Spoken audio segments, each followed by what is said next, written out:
For today's video, magigisa nga pala kami ng gulay at yun nga pala yung uulamin ng pamangkin nila Bob My Life bago pumasok sa school at syempre kukuha na rin ako dito ng babaunin ko. Medyo natanghalian nga lang din pala kami ng gising dito, mabuti na lang talaga at madali lang naman lutuin itong mga gulay. At habang nagsasangkot siya nga sila Bob My Life dito ng panahog, ako na rin na nagpresenta na maghiwa-hiwa nitong mga gulay. Inuna ko nang hiwain ng saktong bite size lang yung mga carrots at pagkatapos binalatan ko na rin tong sayote. Sayote, carrots at repolyo nga lang pala yung paghahalo-haluin naming gulay na igigisa. Di na rin kasi kami gumawi kahapon sa loob ng palengke. Kaya kung anong gulay na lang din yung nabili kahapon nila Bob My Life, yun na lang yung paghahalo-haluin namin. Hindi naman din maselan sa ulam yung mga pamangkin nila Bob My Life, basta masarap yung pagkakaluto, goods na rin sa kanila yon. Hindi naman nga masyadong halata na kagigising lang namin dito. Pinauna na nga lang din naming maligo dito yung mga pamangkin niya para naman kapag tapos nilang maligo, nakahanda na rin yung pagkain nila. Tunay nga namang ang laking tipid din kapag ka nagbabaon ka ng ulam. Minsan nga yung pocket money dala ko, hindi ko pa nagagalaw. Yung carrots at sayote na nga ang naunang iginisa dahil ito nga yung medyo matagal lutuin. Ang style gising-gising nga pala tong luto nito, kaso nga lang guys, walang pechay bagyo. At iba pang gulay, kagaya na lang ng bagyo beans at saka cauliflower. Isa na rin talaga sa daily routine namin yung pagluluto ng ulam sa umaga. Kaya naman kapag talagang weekdays,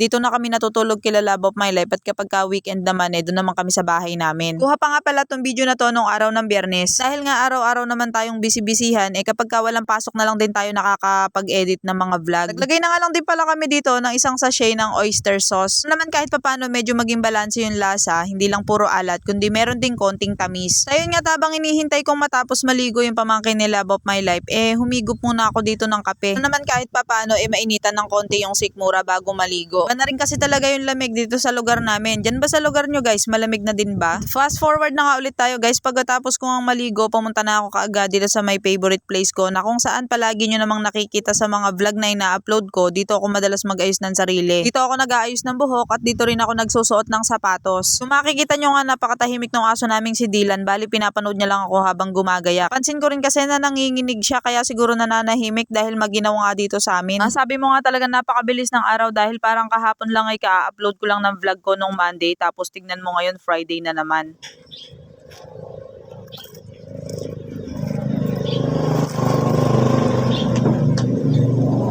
Pagkatapos ko nga ayusin yung sarili ko, inayos ko na rin tong pagkaing babaunin ko. Fast forward na nga ulit, pagdating ko nga sa may center, kinuha ko na nga tong ID ko at mag-a-ID nga naman ako. Para naman kunyari, napakabutihing empleyado talaga nating tunay. Dapat naman gaano mga taong dumarating dito, kaya naman sabi ko makapag-video nga naman para makumpleto ko yung a day in my life na i-upload ko sa vlog. Pag-vlog naman kasi, kailangan talaga bukod nga sa pagkukwento na ginagawa mo sa pag-voice over mo, kailangan talaga kahit papano meron ka ding konting video yung maipapakita na mapapanood ng mga viewers mo. Sa pag-upload naman, kailangan at least 3 minutes pataas mga video yung i-upload mo para naman once na ma-monetize ka, may mapaglalagyan ng ads si Facebook. O diba, nagtatrabaho tayo habang nagtatrabaho. Ibig kong sabihin, habang nagtatrabaho tayo, nakakapaggawa tayo ng mga video or content na pwede nating i-edit at gawan ng voice over at pang-upload natin sa Facebook. Sabi nga ng isang vlogger na napanood ko, kung kaya mo namang pagsabay-sabayin, ipagsabay-sabayin mo na. Medyo mahirap nga lang siya sa umpisa, pero kapag gustong-gusto mo talaga yung ginagawa mo, may enjoy mo na siya. Kahapon.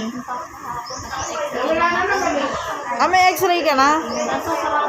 Pero nakapagpa-x-ray ka na nga. Aka na lang yung isang request yung may nakalagay na chest.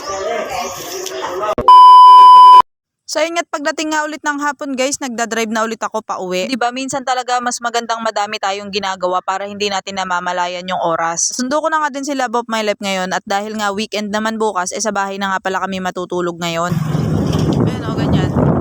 Ganyan ba idea?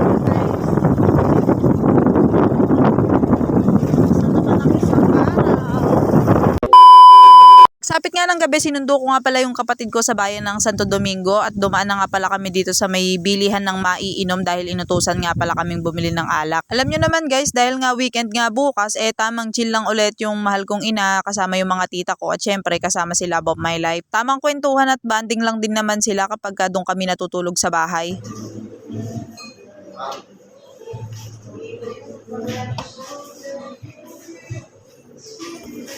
Ay, tama.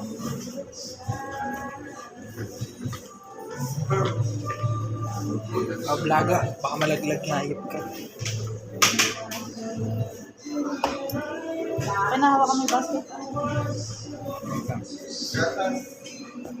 Kukuha na nga lang din ako dito ng chips na pwede nilang pulutanin. Tinitignan ko nga itong mga chichirya kaso wala dito yung dingdong na favorite namin, yung kulay blue-green ba yun. Kaya tamang tingin-tingin muna ako dito at sabi ko nga sa kapatid ko, i-chat niya dun sa bahay kung ano yung gusto nilang chips dahil wala naman nga yung pinapabili nila. Sobrang tangkad ko pala guys, kala mo lang ako batang naligaw sa tindahan. Sa napapaisip na lang din ako, ano kaya ang pakiramdam kapag ka naging matangkad. Pagkakaalam ko kasi tong height ko na to, height ko na talaga to nung grade 6 pa ako. Tapos nung mga sumunod na taon nga guys, yung edad ko na lang yung nadagdagan at hindi na nga yung pagtangkad ko. Mabalik na nga lang tayo dito. Bali, nagaraya na nga lang pala yung kinuha ko para medyo matagal nilang ubusin. At tapos, kumuha na lang din ako ng Pick A or Pick A. Basta yung mix na Nova, Piatos, tsaka Mr. Chips. Pagka kasi wala yung pinapabili sa akin hindi ko na alam kung ano yung kukunin ko.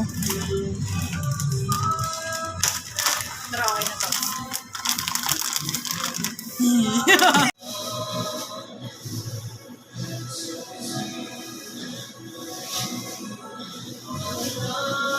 Pagdating nga sa bahay, sinimulan ng uminom ng mga kumarites ko at yun nga pala yung tita kong vapers. Kahit nga pala walang ngipin yan sa harap guys, napakagaling mag-tricks niyan sa vape. So paano guys, hanggang dito na lang muna. See you on my next vlog. Thanks for watching!